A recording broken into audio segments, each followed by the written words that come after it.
Nee, Ben was altijd bij ons. Ben zou nooit uit de tuin weglopen. Dat heeft hij nog nooit gedaan. Zelfs bij vakantiehuizen konden we hem los in de tuin leggen. Ook al was er geen omheining. Hij was altijd bij ons. Dus dit is niet iets wat hij zou doen.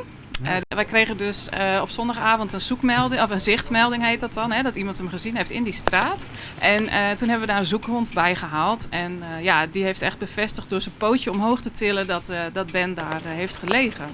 Van de week las ik wat op Facebook dat hij vermist was. Alleen normaal zoeken we altijd in Heerenveen en omstreken. Alleen omdat er zo'n grote zoekactie voorop werd gezet, zijn we hier naartoe gekomen.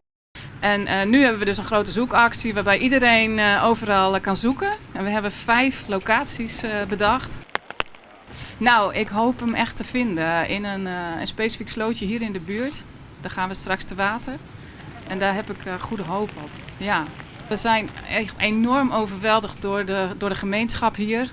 Al vanaf het begin af aan zoekt iedereen mee. Iedereen hier in de Trienwolde die weet gewoon wie Ben is. En iedereen houdt als hij naar buiten gaat zijn ogen open. Onze Facebook-likes die worden meer dan 4000 keer gedeeld. En we zijn zo overweldigd door alle betrokkenheid en de mensen die er vandaag zijn. En dat vinden we zo fantastisch. Daar willen we mensen allemaal heel erg voor bedanken.